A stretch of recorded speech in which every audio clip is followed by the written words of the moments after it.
Roughly 1/4 of the land in the United States is suitable for cropland. We have ruined about 1/10 of our original heritage and damaged more than 1/2 of what remains. We are losing each year by bad management and the resulting erosion the equivalent of nearly 500,000 acres. Destroying crops, turning hard-earned farm profits into devastating losses, covering towns, ruining homes and businesses. Modern farming practices like indiscriminate tilling, heavy fertilizer use, and pesticides used on more than 90% of America's main crops are damaging soil, contaminating water, and ultimately draining our global resources. To mankind, topsoil means food and life. It exists only upon a small favored fraction of the Earth's surface, and it averages a depth of only 6 inches. Your life depends upon these 6 vital inches.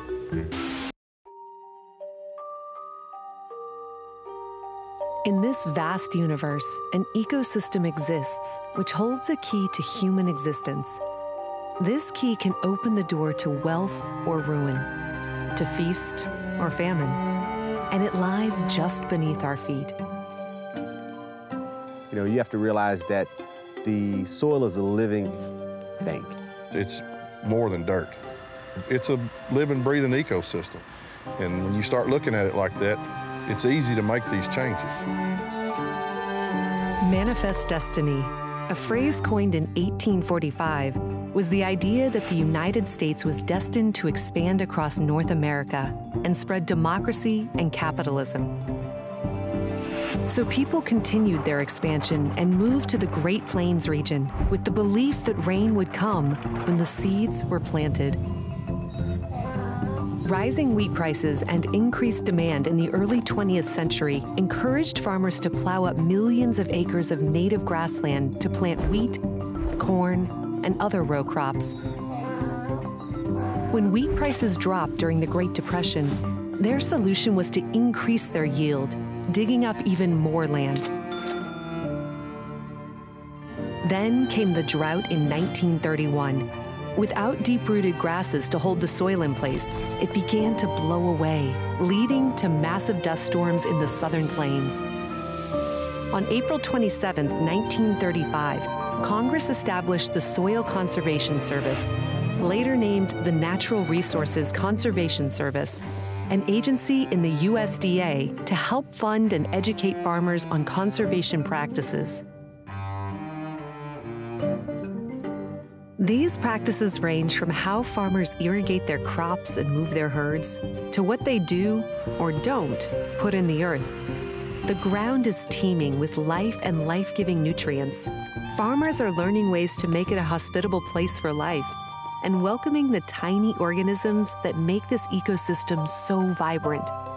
We talked to 7 of these farmers and farm families around the state of Arkansas.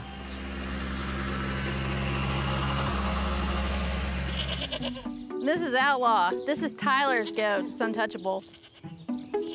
Come at midnight. I'm Patty Larimer, and this is Valley View Goat Ranch. Hey, cows. Let's go. Hey, I'm Richard White. This is White Ranch. I'm Raymond Kelley, and this is Cheyenne Cattle Ranch. You gotta hurry up. My name is PJ Haynie. We're here today at Waze Creek Farms. Hi, I'm Katie Peebles, owner of Peebles Farm, Pumpkin Patch and Corn Maze. That's fantastic right there. And...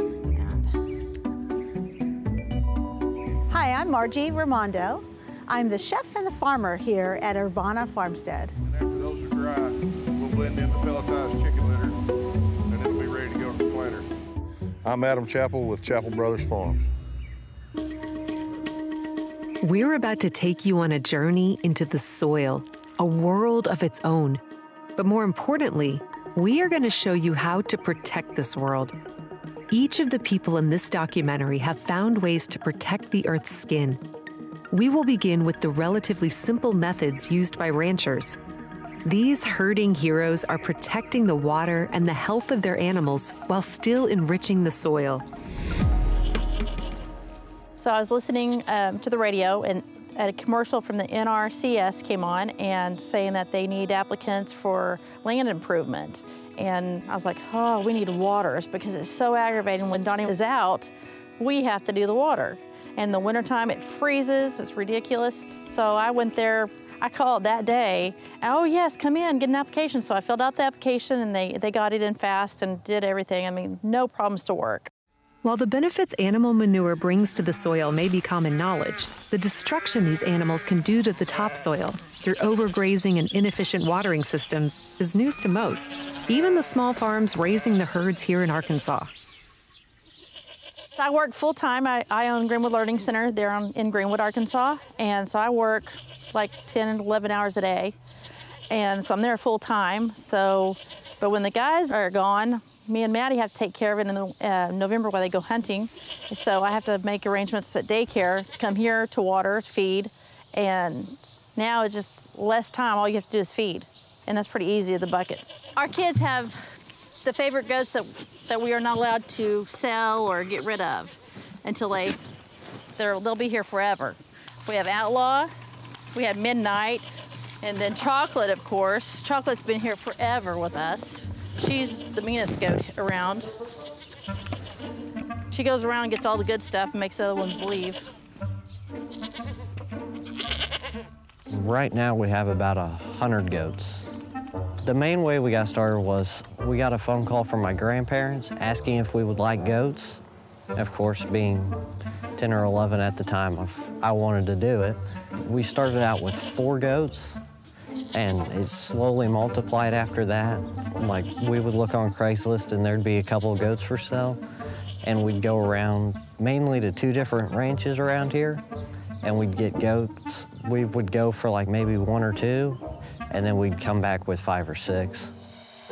4 goats quickly became 100, and the Larimers' hobby became a farm.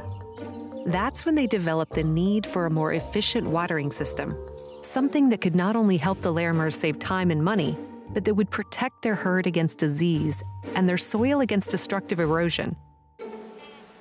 But we used the mini excavator to dig the lines. There's a 15-inch pipe under this to help with the, the ground temperature helps keep the water from freezing in the wintertime. There's a float valve inside of here that keeps water level up. Whenever the goats drink from it, it keeps the water level up with the lines there. In addition to freeing up time, these waterers play a role in maintaining the integrity of the soil and the health of the animals. For one, it's fresh water, so it stays clean. They're also, they're no freeze. They're insulated, so the water's kind of cooler in the summer and then it doesn't freeze in the winter, so you don't have to worry about, busting ice or anything for your cows. I mean, they always have fresh water. These watering systems, provided with help from the NRCS, inhibit water waste and resulting erosion. They are surrounded by either concrete or gravel to prevent hooves from damaging the ground around them. Considering also the ability to stop the resulting erosion from consistent winter and spring freezes, these troughs are a surprisingly simple avenue to healthier soil. When the cow comes up to it, they're just pushing this ball out of the way. They get the fresh water. It has a float in here, so when they drink it down, it automatically kicks on, refills itself. And to start them on it, you basically leave that ball out, so they'll start drinking on it, get used to it, and then you set the float real low where the ball's down, just kind of in there touching them. And then in the end result, it stays like this, so it stays cleaner, the leaves don't get in there, debris, keeps some of the mosquitoes, those kind of things out. Inefficient watering systems can lead to soil degradation, water waste, and potential contamination of groundwater. The alternative, they want to do ponds the last thing because they're less clean because the cows can walk out in there and, could use the restroom while they're getting a drink. So the clean water is just a lot better. There's this type of water, there's several different types, but they want to do a fresh water. It's overall healthier for the animal and everything. Freshwater systems mean healthier livestock and healthier soil, which make for a happier farmer. Especially at the end of the day, I like to come down here and just relax and get away from everything. Really enjoy just coming down here and watching them, in the evenings. Or, the calves, when it's cool mornings, just they're out playing, frolicking around. And there's just something about it that's relaxing. Hey, cows, let's go.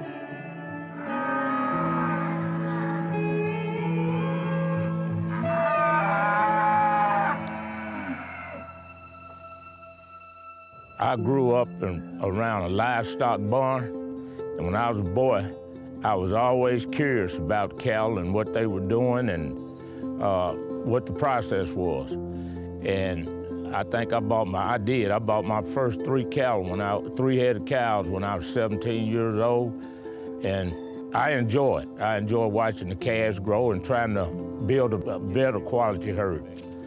I started as a hobby, and now it's gotten to be a job, but it's just something I enjoy doing. I like to be out to myself, like to work with nature.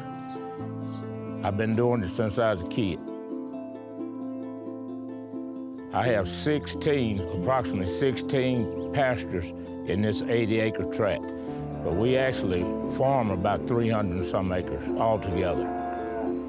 But this particular tract here that we have in with the NRCS, we have about 16 to 18 tracts that we rotate our cattle on. In addition to providing freshwater systems, herd farmers can further protect the soil by closely managing how their animals graze it. When livestock roam, they cause damage to the ground, but there's a way to keep them from destroying the grass beneath their hooves. Rotational grazing is dividing the land and moving livestock from section to section to give the grass relief from relentless mouths and feet. This is our Gallagher electric fence.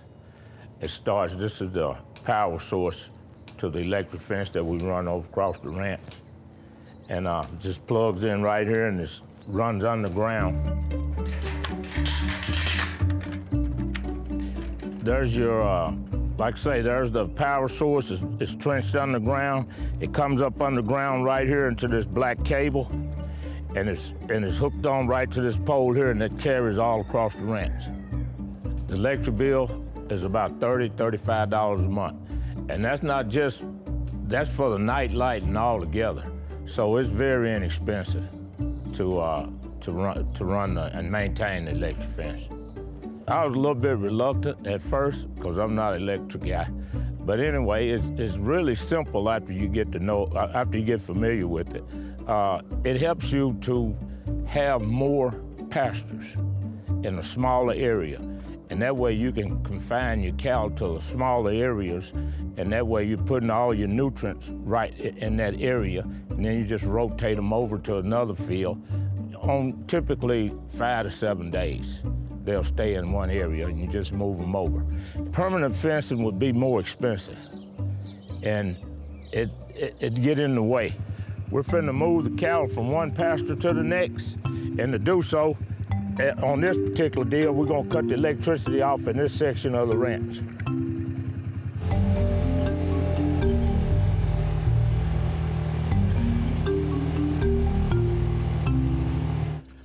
We'll simply just change directions.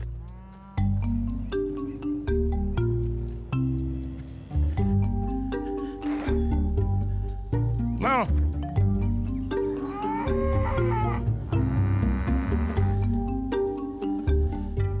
They're wondering about you. What's going on? They usually been done towed through here. While some farmers enjoy the cost-effective benefits of electric fences, others prefer the simplicity of permanent fencing. Either option provides the opportunity for rotational grazing. You know, they're all used to me, so I can go out and holler, and usually without any feed or anything to lure them, usually they'll come running, to wherever I'm at. And it's pretty easy to move them from pasture to pasture. Of course, coming to feed is no problem when, we start feeding. You holler and they come running. Go, come here.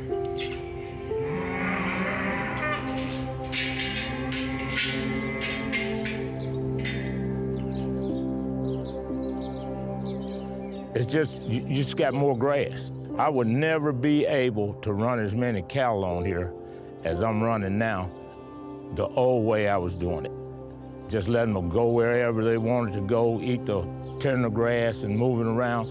I control which way they go, which way my cow go, and that gives me more production, period.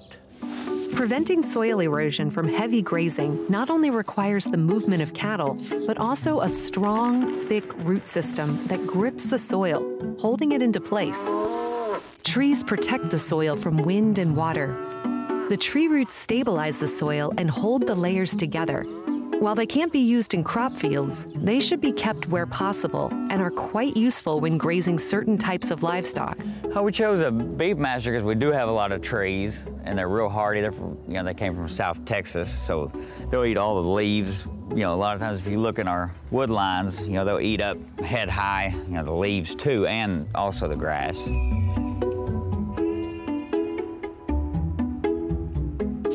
Mainly the reason I haven't worked it into pasture is because the goats are not really a pasture animal. They like to eat the browse up higher off the ground.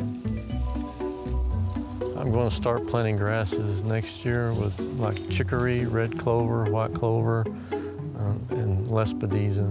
In addition to keeping trees, it can be in the rancher's best interest to plant particular grasses. Not all grasses are created equal. Ranchers must weigh the benefits to their herds and their land, as well as the ability to grow in their pastures. Some grasses grow more easily in hilly areas than others, and some are excellent nutrition for the animals. But any a farmer chooses must have a strong enough root system to handle the trampling and chewing of the herd. We chose to plant Bermuda because it's the most tonnage per acre. It makes a mat, and it's, does really good for like heavy use area, the foot traffic on it. It's just a really good grass for this area for hot climate, and not a lot of shade out there, so that's what we chose to go with. Sometimes crop farmers plant crops specifically for cattle to graze between cash crops. This is often a relationship between a rancher and a row crop farmer.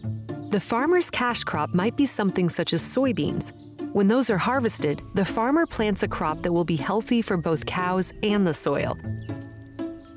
Then the ranchers have a fresh place to allow their cattle to graze, while the farmer reaps the benefits to the soil. This is called prescribed grazing. I wish that was my idea, but I just copied it off somebody else. But other parts of the country, they graze cattle on winter cereals, and then the grain that they make is just a bonus, basically. So we just took that idea and combined it with some rotational grazing concepts that people are using, mob grazing and things that we'd seen. So we're trying to enhance our soil health with it and add value to our acres by putting weight on a cow and then selling that cow. So it was an economic and a soil health thing. We wanted the soil health benefit of the cattle, but it had to make some kind of money, otherwise we couldn't justify doing it. So we just found a model that fit for us. Research shows that saliva from ruminants, like cattle, sheep, and goats, may also stimulate plant growth that could result in increased density. And how does cow manure help? It increases soil organic matter, provides nutrients to crops, keeps pH in normal levels, and increases the ability of the soil to hold nutrients and release them through chemical reactions for plant uptake.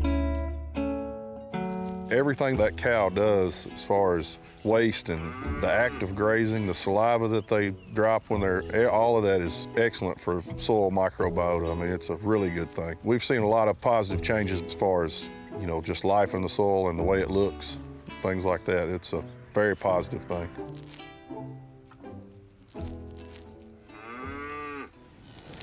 All of this fungus, all this white, and then all these fibers, these mycelia, where that fungal network is going through there.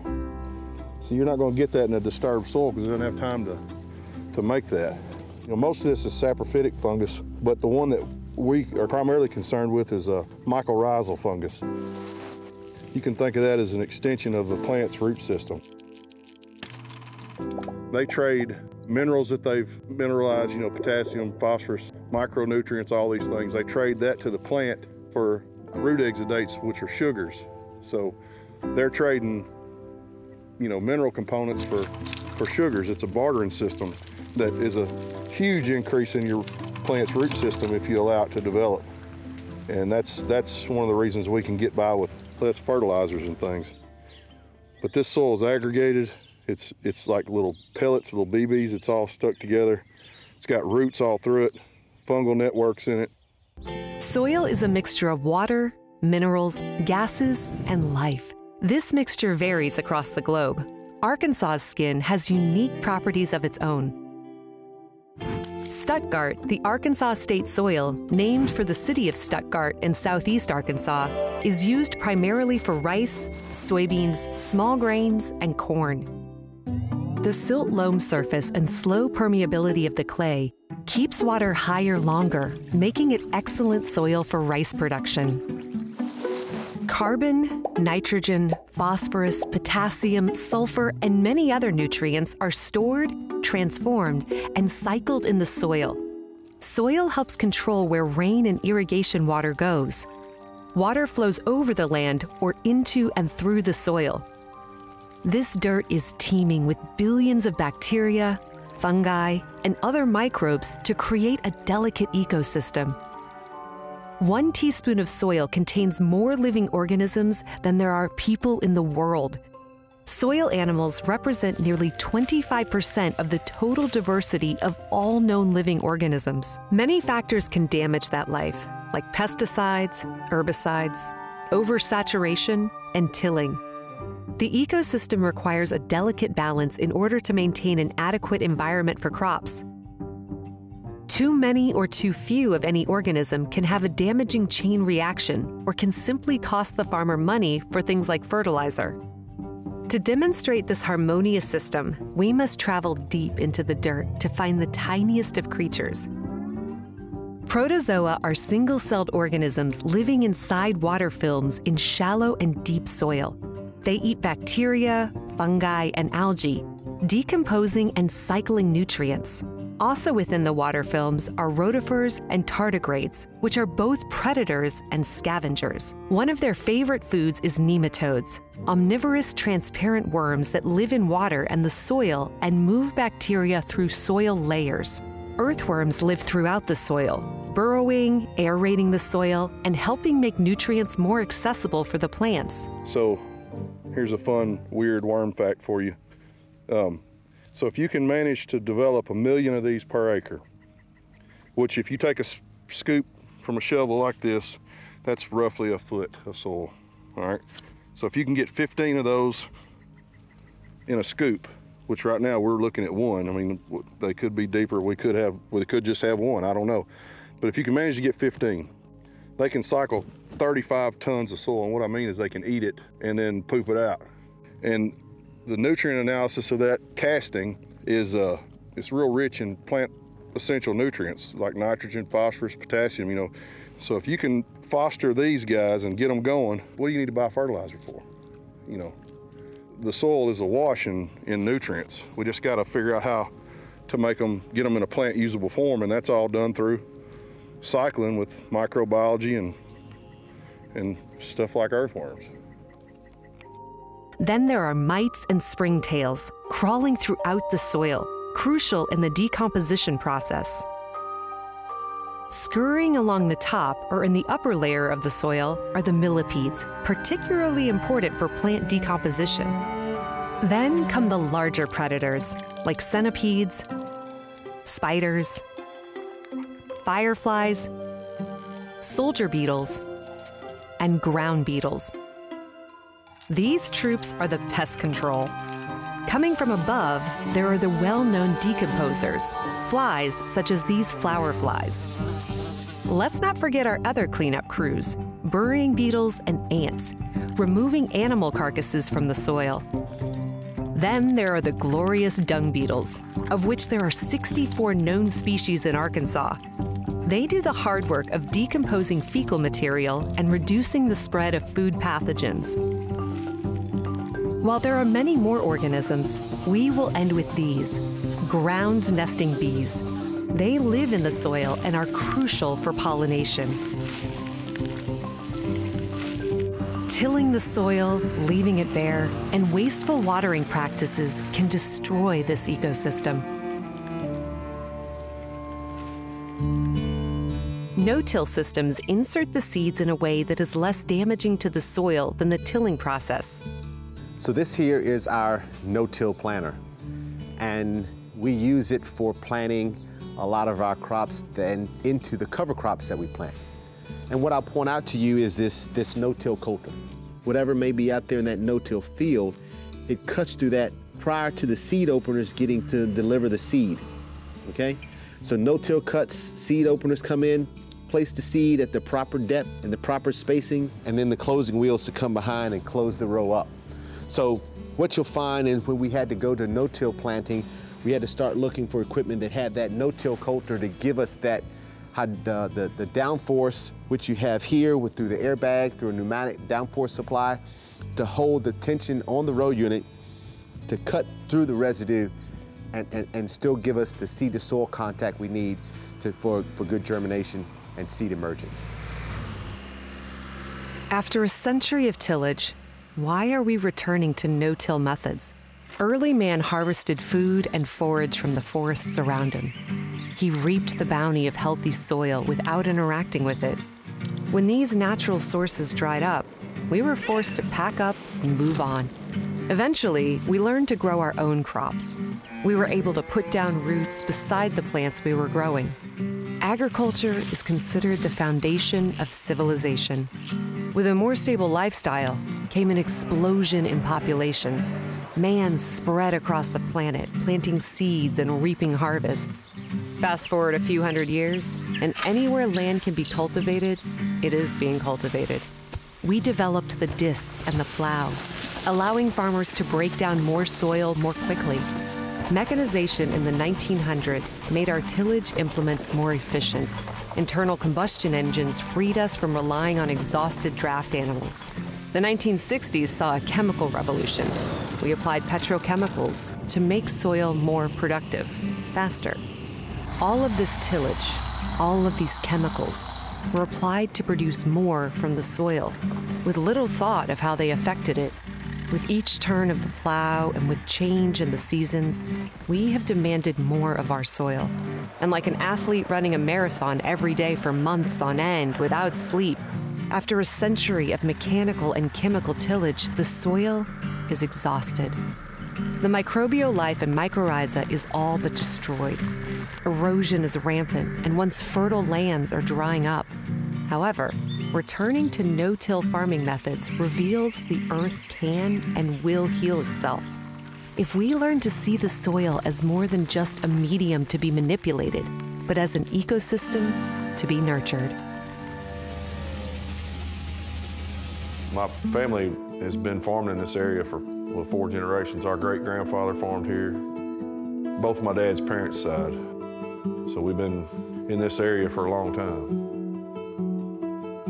We were looking for a way to control weeds without spending more money, because everywhere we turned, you know, the answer was more herbicide or more tillage, or there was always a more attached to something. That was actually making things worse. So we had to do something different because what we were doing wasn't paying the bills. So right now we're just, planting beans, corn, and rice.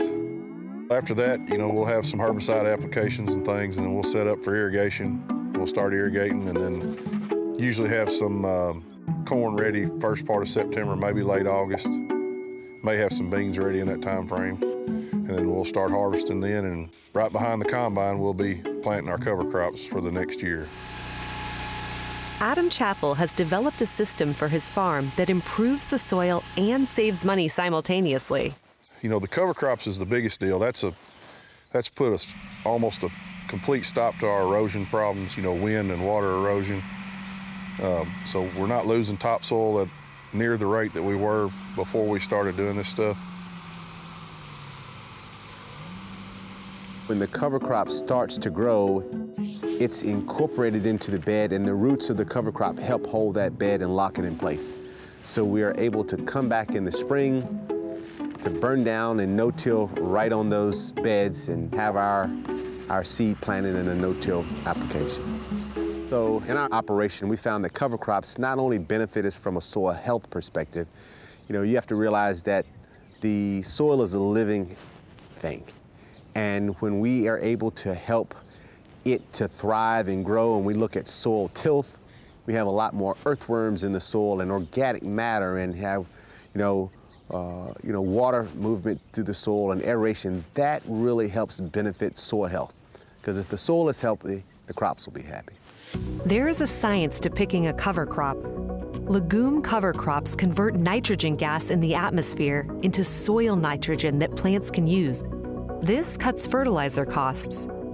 Fibrous-rooted cereal grains or grasses are particularly good at scavenging excess nutrients, much of which is held within the plants until they decompose. Like if we're going to have a grass crop like corn or rice, we'll plant a cover crop blend that's heavier on broadleaves, maybe radish and some legume like winter peas or something, and have a small grass component in that blend. Whereas if we're going to go to cotton or soybeans, which is a broadleaf crop, we'll be heavier on the grass component in our cover crop. So we'll have, oats and cereal rye, or maybe a combination of 3 grasses, and then maybe just one broadleaf like radish or something like that. So we just do that we just don't want a lot of grass in front of a grass crop or a lot of broadleafs in front of a broadleaf crop. Cover crops improve soil by speeding absorption of excess water into the soil, helping to aerate the soil, providing organic material for food for the organisms, and cycling nutrients. This field up here is one that we flew in mustard and stuff like that into the crop. And we planted, a lot of it was planted in the crop as no-till. All the watermelons that we've been doing are no-till and stuff like that. But you can see all the mustard that's out there. Some farmers will plant root vegetables as cover crops to help break up the soil in a healthier way. And we also have radishes planted out here, and this is one of them. And they actually bust up the hard pan, and they're part of the cover crop that we put out with the mustard and the other stuff like that. And they grow, this is a rather small one right here. Normally they get a lot bigger and grow in the ground and bust up the ground. Intercropping is growing 2 or more crops in close proximity. For the Peebles, it means planting cover crops scattered throughout a cash crop. The cover crop's just growing in the sweet potatoes. The mustard and the other stuff has just been planted in the sweet potatoes, because it won't affect it whenever we do harvest. We have the mustard in there to keep down all of the pests and stuff like that in the sweet potatoes, and the sweet potatoes are organic, so we have to put out, do some things to help with the sweet potatoes and pests and different things like that. Also, it helps build the ground up and keeps down the nematodes.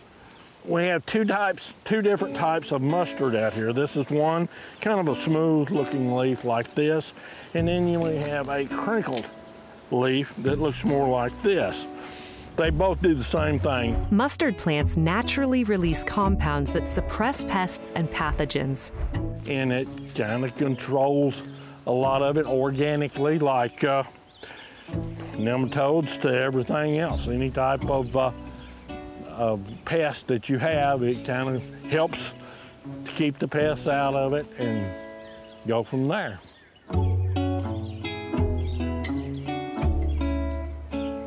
We don't want anybody to run short and leave without a pumpkin, so they're going to get more pumpkins. We plant 50 acres of pumpkins. We grow them for wholesale customers and for our agritourism business. We were row crop farmers before this and needed to diversify when prices went down. So we bought this farm in 1996 and got it ready to plant watermelons and pumpkins wholesale in 1998. Farmers might be tempted to increase production of their existing crop when prices go down, but only planting one crop can be damaging for the soil and the farmer's finances in the long run. And we were doing anywhere from 40 to 60 acres of watermelons, and then anywhere from 50 to 60 acres of pumpkins, along with corn and all of the other stuff. And then we started in with agritourism. We put in our first corn maze about 17 years ago.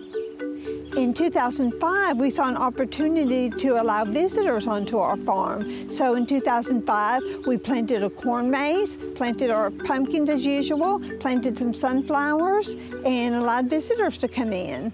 We started the agritourism business around 17 years ago. And it started very, very mildly. We only had like 5 pallets and a cooler full of Cokes and hot dogs, and we did have a bonfire. That was all we had, and we brought in everything else from that. The school came out. We didn't even charge them the first year, any of them. We had about 5 schools, just to see if we could do it, because I was scared to death of it, to be honest. I was just totally scared to death of it. And it seemed to work out. There wasn't any problems or anything like that. So the next year we've done it again and just kept evolving. Then the corn maze started, and that's where we're at. Agritourism can be more than a fun moneymaker. It can also help keep crops of various kinds planted year-round. This keeps the soil consistently filled with life. The Peebles have one particular attraction that invites more than just humans. Rows and rows of flowers. It's for the people to look at and pick, but also for the pollinators for different types of butterflies, and then we have 3 different plots for monarch butterflies. The pumpkins, they produce a tremendous amount of blooms during a certain time of the year. So they're pollinating everything we've got out here, just about is pollinating something. The insects attracted to this pollinator habitat keep the crops growing. About 1/3 of the world's food depends on pollinators, such as bees, so it is always a good idea to provide a food source for these critical creatures. This is actually called sunshine, believe it or not. It doesn't grow as, the flower itself, the blossom doesn't grow near as large as some of the other ones, but I like it. One thing is it attracts all of the pollinators into this spot, so it can help me with pollination. It's so beautiful. I mean, I call sunflowers happy plant. They're so beautiful and they make you so happy. Urbana Farmstead is growing a multitude of plants, including flowers, herbs, and vegetables. It is operating on a much smaller scale than the Peebles. But with a kitchen, store, and self-pick options of a variety of herbs, it's an agritourism business that specializes in variety and specialty crops. Urbana's in its 3rd year right now.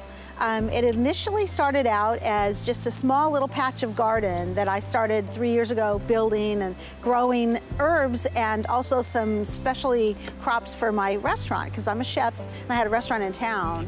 And then I decided after I closed the restaurant, look, I need to keep going with this vision of turning this converted junkyard into a garden, an urban garden. If you want herbs from Urbana Farmstead, I actually go out and pick them with you, because there's no sense of picking herbs ahead of time. They'll just fry and they won't be good for you. They need to be fresh. I use them for 2 different purposes. So I have culinary herbs, and I also have medicinal herbs. And of course, sometimes they're the same thing. Rosemary is an example of that. Rosemary is fantastic in your cuisine, but also very, very good for your cognitive thinking and your memory and brain function, so it's very medicinal. I have an entire section of my garden here that is devoted to herbs, an herb garden, more focused on the medicinal side. So this plant is called comfrey, and it is from ancient time been used to heal wounds, and also just to do anything that is for like burns or cuts. It is fantastic. So first of all, you can use the entire plant. You can use the flower, you can use the leaf, and you can use the stem. If you got bit by a mosquito or, a bug or something and it was really starting to swell up, if you just took this right now and you just crunch it up and put it on there, it'll instantly stop the sting and the burn. I started expanding. I went to get a grant for a high tunnel because I wanted to extend my season, and so I started growing more of the specialty crops in the high tunnel.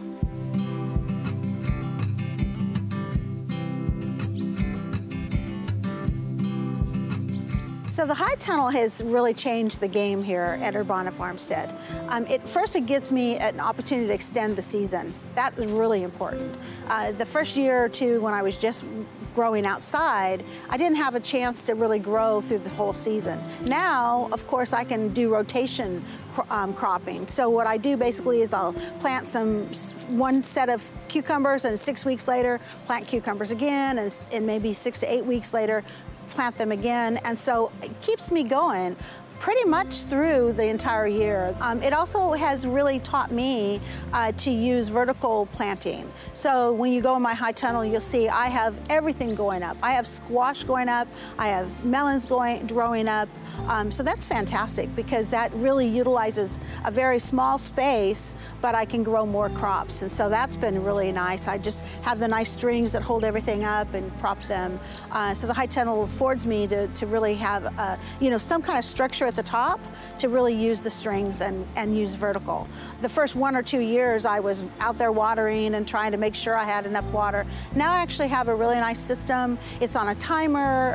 It kind of rotates which rows get it, and then I can also specialize. There's some crops in a row that need more water and some that need less. So I have it set up in a section of 4 rows, and those are the ones that need more water, and so I'm able to water them as they are needing and requiring the water system. So this particular area, I know how much I need for this general bed, and so I'm able to set it up on a timer and then allow it to come on 2 days a week, and I know what I want my water flow to be for this particular zone. So I've really zoned it, and that's been very, very good for me.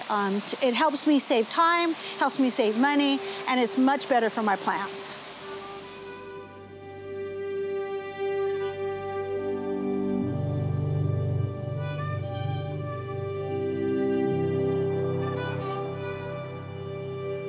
So here in the Delta, we use furrow irrigation to irrigate our crops. So we have to incorporate, we have to work our ground, and we have to put up a bed. And a lot of farmers use, 30-inch, 38-inch, or 40-inch beds, or 60-inch beds. And that bed is basically a raised, elevated part of the soil where you have a furrow that the water can channel between the rows of the field. So, and we plant up on the bed typically in wide row spaces. So as farmers, we want to be as sustainable and as environmentally friendly as possible. And one of the ways we do that through our irrigation is through our water management software. We use a software called Pipe Planner that basically uses satellite imagery to measure the field. It measures the length of the rows, whether you have long rows on one side of the field, shorter rows on the other side. And so it measures the length of the rows. You tell on the GPS coordinates where the well point in the field is. You enter the gallons per minute of that well, and the software will dictate to you what size pipe to use and what size holes to punch from the long row side of the field to the short side.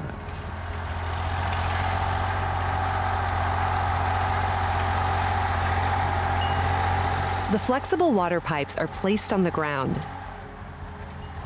Software helps the farmer determine where the pipes go and the size of the holes. A farmer then walks next to the pipes, releasing the water with the proper size hole for each furrow. Because what we want the water to get to the end of the rows at the same time. So if you got a row that's 1,500 foot long versus one that's 900, the same size hole will have that 900 foot row. The water will get to the end of it faster than it will the 1,500. So you put a bigger size hole in your poly pipe in that longer row, a smaller in the shorter row, so they both get to the end at the same time. And that way the water is then out, you cut the well off, you wait for your next watering set. That's the way we try to use software and technology to help us be more efficient in our watering. Because you have to realize some of these wells are running off of diesel-powered generators, so that's more diesel we're burning. Even the electric wells, that's more electricity that we're using. So the sooner we can get the job done and cut those water sources off, It's helping us from a utility need, whether it's electricity, helping us with less diesel fuel that we're burning, and then that's less water we're pulling out of the aquifer for not needing at that time.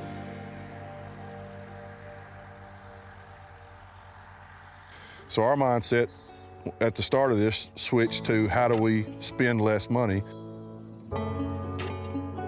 And these soil health practices looked like an excellent way for us to spend less money, you know, based on what we'd seen in other parts of the country. So that's why we started doing this. It wasn't because we weren't concerned about the soil. We thought we were doing good. We thought we were good stewards of the land. And now looking back, I feel like we were terrible just because we didn't know. You know, we were ignorant of how things worked. I'm sure there's a lot of farmers still today that think they're doing a great job, and I understand exactly why they think that, because they don't know any different, you know. People see like a washout at the bottom of a field, you know, a gully where the soil is eroded. Well, to them, that's just normal, that just happens. Well, looking back now, I see that it's entirely preventable, and I know the value of that soil that has been run off that field now. I see what kind of actual waste that is.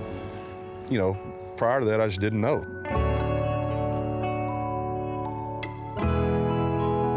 So our soil testing is not what a mainstream farmer would think of as soil testing. You know, we used to test for nutrient levels in soil, you know, potassium, phosphorus, sulfur, blah, blah, blah. That's what we look for. That's only a small portion of what we need to be looking for. So our soil testing now, we look for bulk density. You know, what is the bulk density of our soil? So that's an indication of how aggregated our soil is. Yeah, that's well aggregated soil there. That's lots of BBs, and we do samples to see what kind of microfauna are living, a PLFA test. That tells us if we're bacterially dominant or fungal dominant or balanced, or how many protozoa we have, things like that. A rhizobium bacteria has moved into this root basically. And what it's doing is trading for a place to live. It's converting atmospheric nitrogen into plant available nitrogen, you know, a form of the plant can use. You know, those are the things that we're interested in. How much life is in the soil, what our water-soluble carbon levels are, things that you don't find on a regular soil test, because those things, you can't buy products to change those things. You know, those are indications of life in the soil. And, you know, there's not a fix. If you don't have enough fungus in the soil, you can't go buy fungus and add it. You got to build that over time. Farmers like Adam Chappell understand that while the science of soil health is proven, it is still mostly unknown in rural farming communities across the country.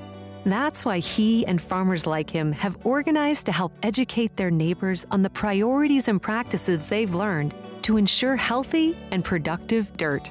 Me and some other farmers, we started the Arkansas Soil Health Alliance. If you're a farmer wanting to try cover crops or whatever, but you don't know where to start, or you've run into a problem, you know, we try to just be a resource for folks if they want it. Chances are, if you've hit a problem or can't figure out how to do something, somebody in that group has run into that same issue, you know, and can offer some help.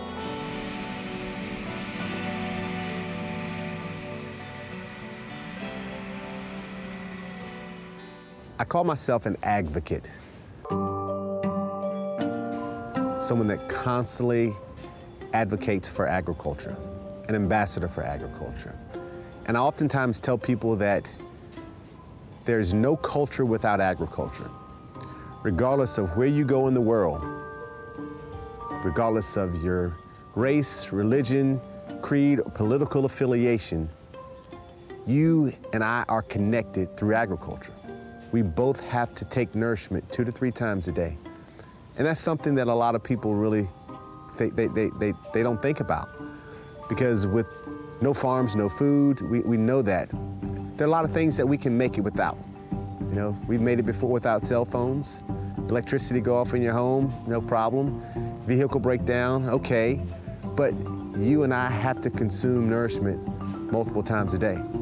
So, as I say, your food, your clothes, and even your fuel, it comes from right here. Production agriculture is the is the vehicle that feeds, clothes, and fuels the world. On the heels of the unemployed came the victims of the Dust Bowl, as the Columbia beckoned to a people burned out by wind and drought.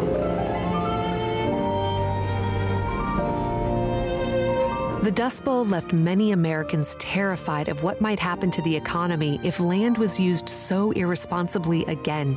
The combined efforts of government organizations, nonprofits, and conscientious farmers have made great strides in protecting the land that feeds us.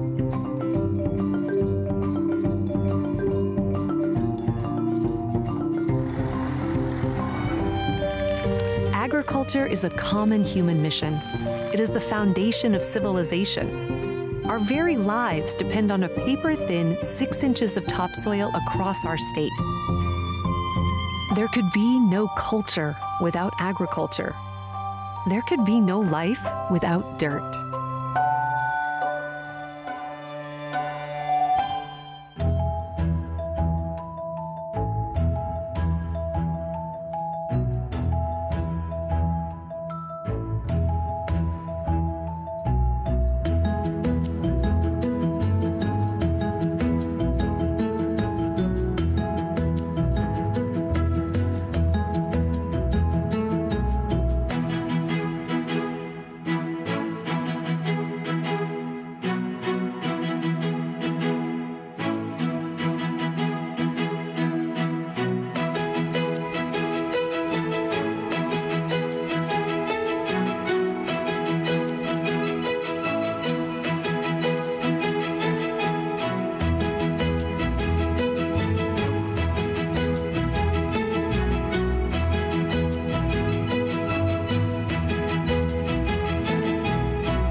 Get back. Get your big butt out of the way. Chocolate, that's the boss. Chocolate is the boss. She's a little one out here. One of the things that we do is we do have a few pet goats. Like this one, this is kind of my pet. All of us kind of get a choice in what goats we want to save. So like him, he'll never do anything. So he's pretty much worthless. But he's my favorite goat and we'll never sell him so long as I want to keep him.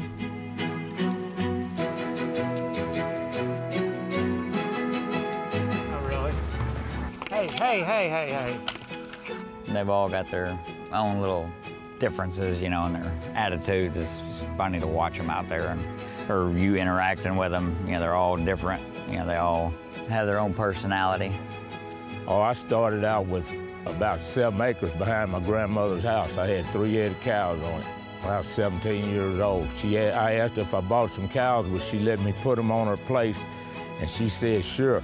And she helped me fix the fence and everything, and I bought my first 3 head of cow. They always want to get in the water and cool off, and that's not good for the feet. That's the biggest downside. And then I don't like to catch fish out of a pond cow been in. My grandson does. He catch too many. I have to make him put them back. We're harvesting soybeans. We are utilizing auto-steer technology on the combine that gives us straight guidance down the field. The combine is operating off of the longitude and latitude guidance line here, as you see on the screen. See the challenges that we have on this farm with drainage. Too much rain at some points in the year and not enough during others. I once heard that we as farmers rely on 6 inches of topsoil and the good Lord's grace and rain and weather to make our living. And that's very true.